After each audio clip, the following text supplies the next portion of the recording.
안녕하세요. 오늘 우리는 자아 이미지의 함정에 대해 함께 이야기해 볼 텐데요. 우리는 각자 마음속에 형성된 자아 이미지에 따라 걷고 말하고 또 생각하곤 합니다. 하지만 이렇게 만들어진 이미지의 대부분은 사실 우리의 본질적인 욕구에서 나온 것이 아니에요. 오히려 사회적인 교육이나 우연한 경험들이 남긴 흔적에 불과한 경우가 많습니다. 진정한 나를 찾아가는 여정, 지금부터 시작해 볼까요? 인간의 행동을 구성하는 4가지 요소가 있는데요. 바로 움직임, 감각, 감정, 그리고 사고입니다. 이 4가지는 서로 떨어질 수 없는 관계를 맺고 있어요. 우리가 생각을 하기 위해서는 중력 속에서 우리의 몸이 어떤 위치에 있는지 정확히 감각해야 하고요. 또 무언가를 감각하기 위해서는 몸을 움직여야만 합니다. 이 중에서 단 하나라도 없으면 우리의 행동 체계는 무너져 버리고 말아요. 그래서 어떤 하나의 행동을 바꾸고 싶다면 그 행동을 둘러싼 이 전체적인 역학, 즉 다이내믹스를 바꿔야 한다는 점 꼭 기억해 주세요. 우리는 보통 우리의 잠재력을 100% 다 쓴다고 생각하지만 사실은 그렇지 않아요. 성장이 멈추는 순간 무의식적인 습관들이 우리를 지배하기 시작합니다. 당장의 목표를 달성하는 데 필요한 최소한의 기술만 습득하게 되면 안타깝게도 우리 뇌는 숨겨진 잠재력의 95%를 닫아버리고 낡은 패턴을 자동화하게 됩니다. 우리는 겨우 5%의 잠재력만 사용하며 살아가는 거죠. 이 얼마나 아까운 일인가요? 우리 뇌는 우리 몸을 어떻게 인식하고 있을까요? 뇌가 인식하는 신체 지도는 실제와는 좀 다릅니다. 예를 들어 우리가 자주 사용하는 입술이나 손 같은 부위는 뇌의 운동 피질에서 엄청나게 큰 영역을 차지해요. 반면에 잘 쓰지 않는 신체 부위는 뇌의 인식에서 완전히 사라져버리기도 합니다. 마치 감각의 공백지대가 생기는 거죠. 그래서 결론적으로 우리는 특정 부위만 단편적으로 훈련할 것이 아니라 잊혀진 신경학적 연결들을 되살려서 우리의 전체 자아 이미지를 복원해야만 합니다. 우리는 사회적인 기대를 충족시키고 성공의 범주에 들기 위해 종종 우리의 자연스러운 욕구를 억누르곤 합니다. 이렇게 즉각적인 목표 달성에만 집착하다 보면 우리는 점점 더 두꺼운 사회적 가면을 쓰게 되고요. 본질적이고 유기적인 성장의 기회는 끊어진 화살표처럼 길을 잃게 됩니다. 진정한 나를 잃어버리는 거죠. 진정한 성장을 위해서는 이 가면을 벗어던질 용기가 필요합니다. 자발성 상실과 낡은 습관의 고착에 대해 이야기해 볼까요? 먼저 자발성 상실은 성과 위주의 평가가 아이들의 자발성을 일찍이 앗아가는 것과 같아요. 행동의 동기가 내부에서 나오는 것이 아니라 외부의 인정으로 변질되는 거죠. 다음으로 습관의 고착은 우연히 굳어진 초기 습관이 새로운 학습을 계속해서 방해하는 것을 말합니다. 마치 잘못 꿰어진 첫 단추가 평생의 운동 역학을 지배하는 것처럼 말이에요. 이 2가지는 모두 우리의 잠재력을 가로막는 요소들입니다. 여러분, 한번 눈을 감고 자신의 입이나 가심의 크기를 손으로 짐작해 보시겠어요? 실제 크기와 여러분이 상상하는 크기 사이에 최대 300% 이상, 그러니까 무려 몇 배나 차이가 난다는 사실 알고 계셨나요? 우리는 우리 자신의 물리적인 경계조차 정확히 감각하지 못한 채 살아가고 있습니다. 이것이 바로 300%의 주관적 착박입니다. 추상적 사고와 강렬한 감정은 때때로 충돌합니다. 추상화 능력은 인류를 진화시킨 훌륭한 무기이지만 동시에 우리를 현실의 감각 체계로부터 완전히 단절시키기도 합니다. 반대로 분노나 두려움과 같은 강렬한 원초적 감정은 섬세하게 구축된 우리의 이성적 사고 체계를 순식간에 마비시키고 혼란에 빠뜨리죠. 이 둘 사이의 균형을 찾는 것이 정말 중요합니다. 충동과 실행 사이에는 아주 작은 틈이 존재합니다. 이 찰나의 지연이야말로 자동화된 무의식의 고리를 끊어내고 진정한 인지적 통제와 자유를 가능하게 하는 자각의 시작점입니다. 우리가 이 짧은 순간을 알아차리고 활용할 수 있다면 우리는 더욱 의식적인 삶을 살 수 있게 될 겁니다. 무의식적 자동화와 자각은 어떻게 다를까요? 무의식적 자동화는 과정을 무시하고 결과에만 집착할 때 나타납니다. 외부 자극에 대한 본능적인 반사이고 낡고 파괴적인 습관에 지배당하는 것을 의미하죠. 반면에 자각은 목적보다는 움직임의 과정 자체에 집중할 때 나타납니다. 자극과 반응 사이의 공간을 인식하고 우리를 진정한 인간으로 진화시키는 것이죠. 우리 몸을 중심으로 오른쪽과 왼쪽을 구분하고 인식하는 것은 단순한 본능이 아니에요. 이것은 인류 진화가 이룩한 엄청난 추상화이자 지적 발달의 결과입니다. 이 공간 감각을 다시 살려내는 것이 인지 회복의 가장 기본적인 단계라고 할 수 있습니다. 뇌가 공간을 어떻게 인식하는지 다시 한번 느껴보는 거죠. 핀트가 어긋난 단 하나의 행동만을 고치려고 하는 시도는 사실 큰 의미가 없습니다. 마치 피아노의 건반 하나만 교정하려는 것과 같아요. 억지로 자세를 펴는 것이 아니라 우리의 골격이 중력에 대항하여 제 역할을 하고 근육은 움직임을 위해 완벽하게 자유로워지도록 악기 전체, 즉 우리의 자아 이미지를 새롭게 튜닝해야 합니다. 전체적인 조화가 중요해요. 사고, 감정, 감각. 이 세 가지가 완벽하게 일치할 때 우리의 움직임은 가역성을 획득하게 됩니다. 가역성이란 어떤 지점에서든 부드럽게 멈추고 또 언제든지 방향을 바꿀 수 있는 상태를 말해요. 이때 가장 가볍고 강력한 에너지가 발현된답니다. 이 세 가지 요소가 조화를 이루는 것이 중요합니다. 여러분, 사회의 잣대로 자신을 판단하는 것을 멈추세요. 진정한 성장을 원한다면 자신의 부족한 점을 포함해서 있는 그대로의 자신을 가장 먼저 존중해야 합니다. 행동이 단순히 어떤 목적을 위한 수단이 아니라 그 자체로 가치 있는 과정이 되도록 만들어 보세요. 그것이 바로 자아 가치를 회복하는 길입니다. 무의식의 지배에서 벗어난 인간은 이제 자신의 방향을 스스로 결정할 수 있습니다. 다음을 위한 움직임, 즉 자각을 통한 움직임이 바로 그것이죠. 자각을 통해 다시 연결된 여러분의 첫 움직임은 과연 무엇이 될까요? 한번 생각해 보세요. 이제 새로운 주제로 넘어가 보겠습니다. 바로 뼈와 중력, 그리고 동적 평형입니다. 우리는 습관적인 긴장을 해체하고 펠덴크라이스 접근법을 통해 동적 평형과 자세의 허구, 그리고 가역성에 대해 깊이 탐구해 볼 예정입니다. 우리의 몸을 이해하는 새로운 여정이 될 거예요. 우리는 흔히 똑바른 자세를 강요받지만 사실 일직선으로 꼿꼿한 자세는 미학적인 강박에 불과합니다. 이런 바른 자세를 유지하기 위해 우리는 끊임없이 근육을 혹사시키고 불필요한 긴장 상태를 스스로에게 강요하고 있어요.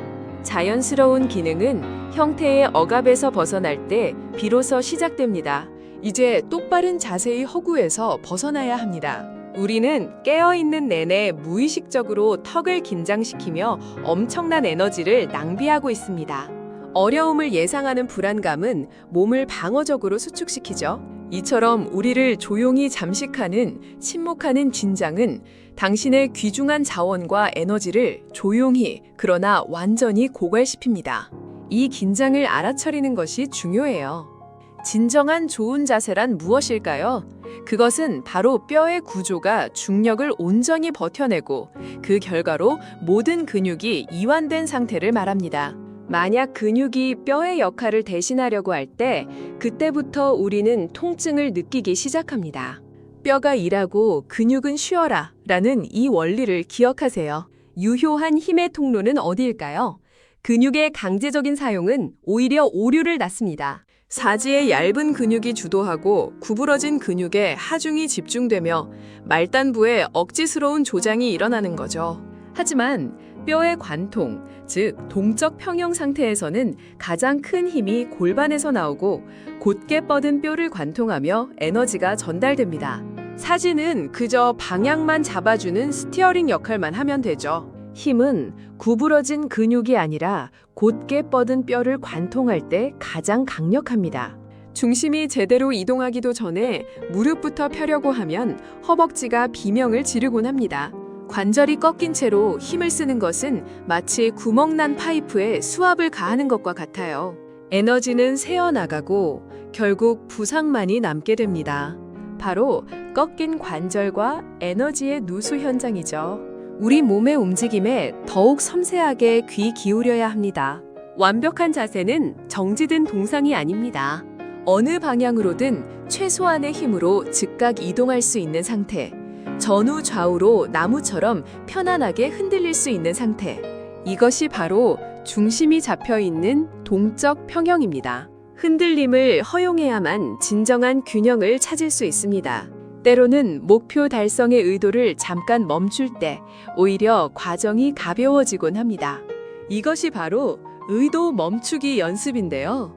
결과에 대한 강박을 버리고 목적지가 아닌 지금 당신을 움직이게 하는 수단 자체의 감각에 온전히 집중해 보세요. 즉, 수단의 분리를 통해 현재의 과정 자체에 집중하는 것이 중요합니다.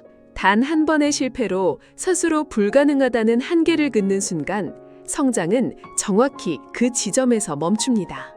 몸이 굳는 것이 아니라 마음이 몸의 가능성을 차단하는 것입니다. 이것이 바로 불가능이라는 스스로 거는 최면입니다. 할 수 없다는 생각 자체가 우리를 묶어두는 거죠. 기계적인 반사 행동은 한 번 시작하면 되돌릴 수 없습니다. 하지만 완전히 의식적인 움직임은 다릅니다. 움직임을 시작하고 언제든 도중에 멈추거나 방향을 전환할 수 있죠. 과정 중 어느 지점에서든 최소한의 저항으로 방향을 바꿀 수 있다면 그것이 바로 가장 완벽한 움직임, 즉 가역성을 가진 움직임입니다. 가만히 누워있는 상태조차 우리는 완전한 이완을 누리지 못할 때가 많습니다. 한번 바닥과 등 사이에 빈 공간이 있는지 관찰해 보세요. 이 빈 공간은 당심을 바닥에서 띄워 올리고 있는 숨은 근육들의 불필요한 노동입니다. 바닥은 당신 몸에 숨겨진 긴장을 증언해주는 스캔 도구와도 같습니다. 섬세함은 가벼움에서 태어납니다. 파리가 쇳덩이에 앉으면 우리는 느낄 수 없지만 깃털에 앉으면 즉각 느낄 수 있는 것과 같아요. 강하게 애쓰며 움직이는 한 미세한 감각 차이를 결코 느낄 수 없습니다. 아주 미세하게 팔을 들었다 내리는 최소한의 움직임만으로도 육체에 깃든 오랜 억압을 풀어낼 수 있답니다. 팔이 늘어나는 순간과 숨을 내쉬는 순간이 완벽하게 일치해야 합니다. 의도적으로 호흡을 참으면 척추가 경직되고 몸의 흐름이 단절됩니다. 근육의 팽창과 호흡의 리듬이 하나의 악보처럼 동기화될 때 우리의 움직임은 더욱 투명하고 자연스러워집니다. 이것이 바로 호흡과 동작의 동기화의 중요성입니다. 대각선 방향으로 팔다리를 가볍게 뻗어보세요. 무리하게 당기는 것이 아니라 억압이 풀리면서 척추 전체가 부드럽게 길어지는 감각을 느껴야 합니다. 척추의 우아한 연장은 근육의 수축이 아닌 공간의 회복입니다. 자연스럽게 몸이 늘어나는 느낌을 찾아보세요. 타인이 정해준 미학적 기준이나 억지스러운 통지를 참지 마십시오. 당신의 호흡이 가장 부드럽게 흘러가는 방향, 뼈가 중력을 온전히 넘겨받는 그 방향을 탐색하며 오늘 다시 걷기 시작하세요. 움직임 안에서 자각을 느껴보세요. 이것이 당신에게 가장 편안한 방향 찾기가 될 겁니다. 다음으로 살펴볼 주제는 해부학적 다다이즘입니다. 이는 무의식의 스크랩북과도 같은데요.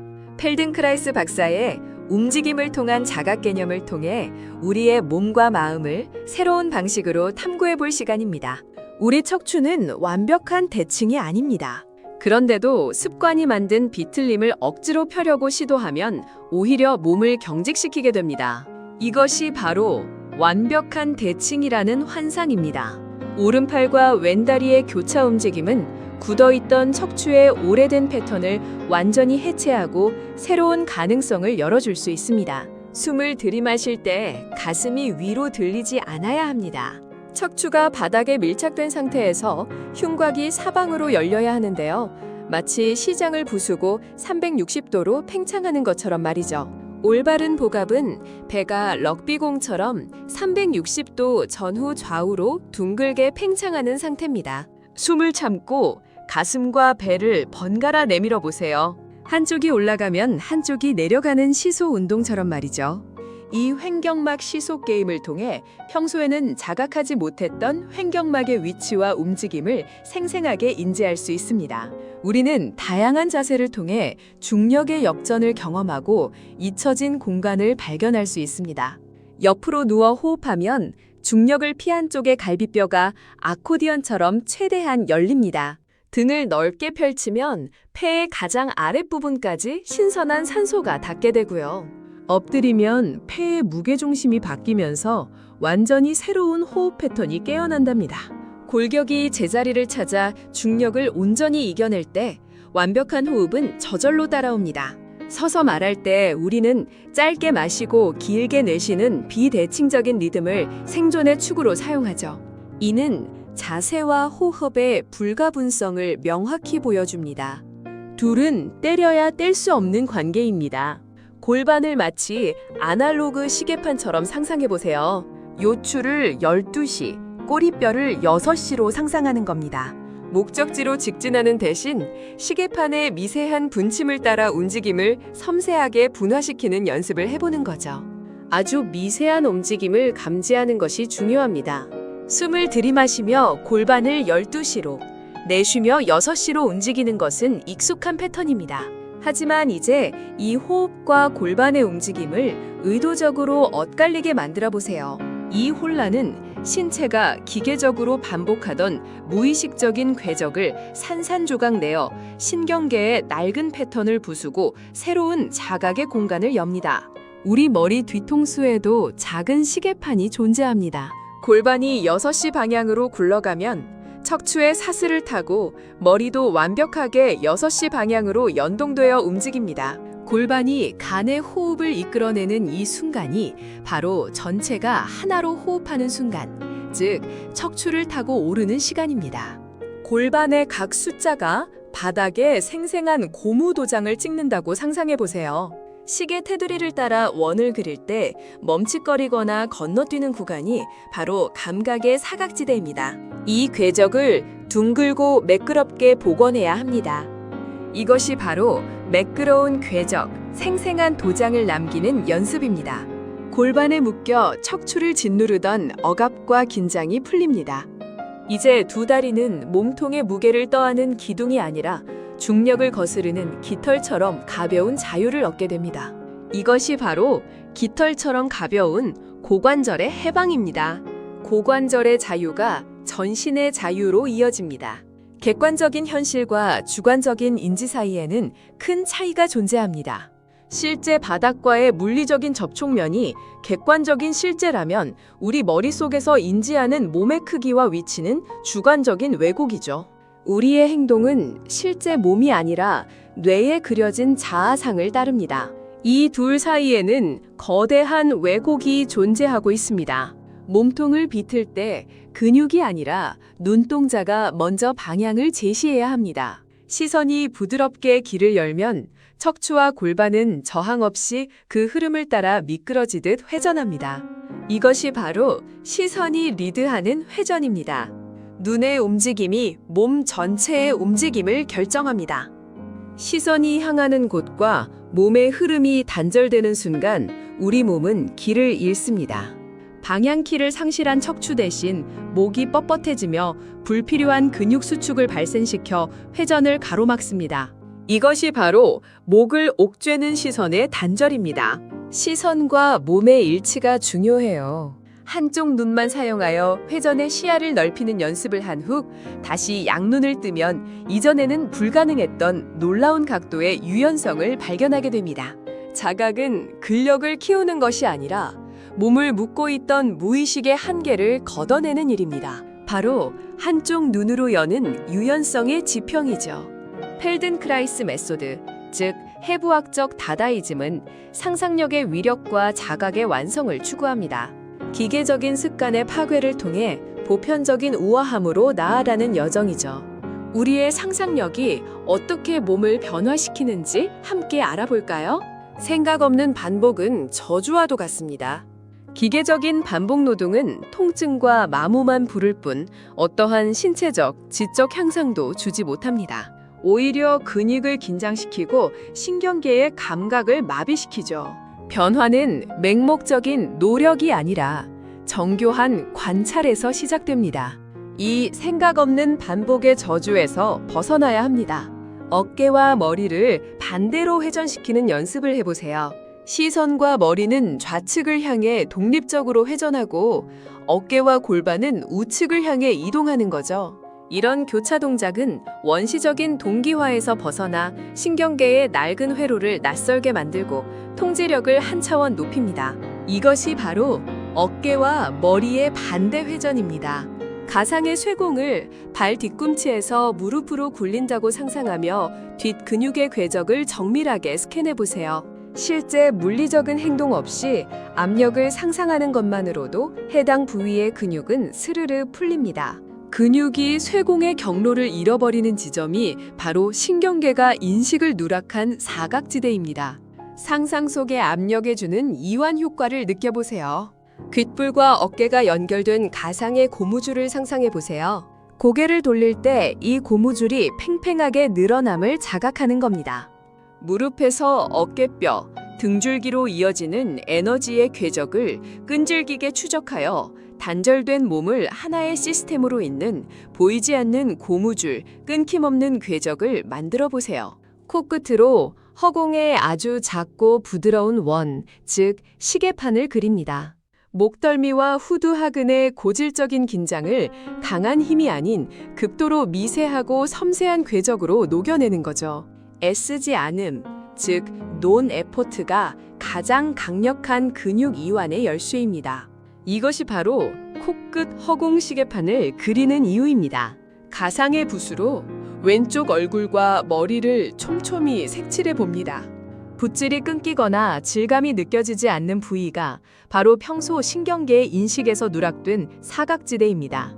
이 공백을 자각하는 것 자체만으로도 운동 피질의 지도가 새롭게 업데이트됩니다.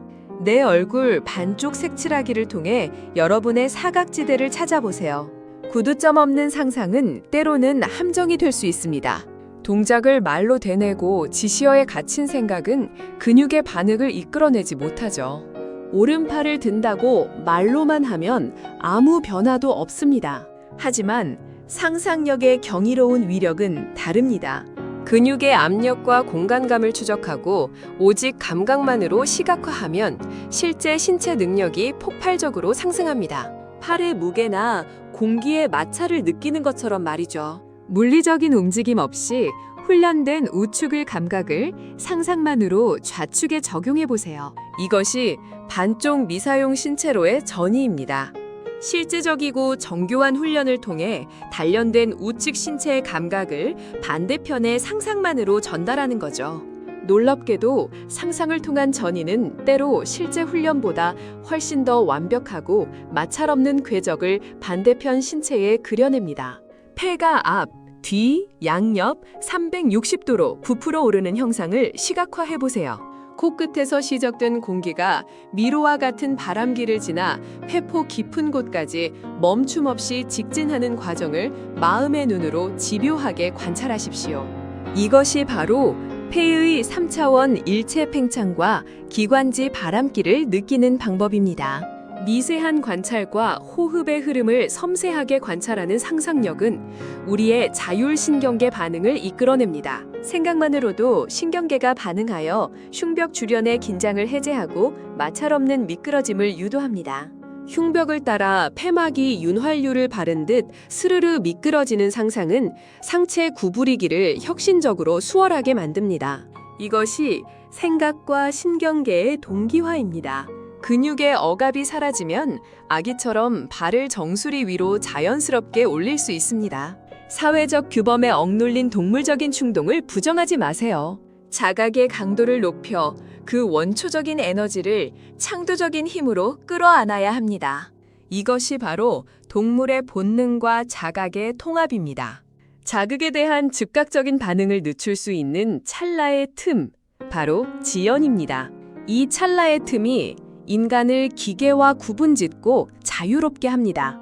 이 지연 속에서 우리는 무의식적인 습관을 차단하고 가장 우아한 궤적을 선택할 수 있는 주도권을 얻습니다. 이것이 바로 지연이 허락하는 진정한 통제입니다. 가장 완벽하게 통제된 신경계는 결국 인류가 공유하는 가장 보편적이고 우아한 효율의 움직임을 띱니다. 몸의 움직임이 자각으로 완전해질수록 불편한 긴장이 만들어낸 개인의 특이함, 즉 어색한 개성은 사라집니다. 우리는 개성에서 보편적 우아함으로 나아갈 수 있습니다. 습관을 부수고 나를 아는 깨어있는 자각, 즉 어웨어니스, 그것이야말로 평화와 무한한 잠재력으로 향하는 유일한 열쇠입니다. 여러분도 이 자각을 통해 진정한 자신을 만나시길 바랍니다. 감사합니다.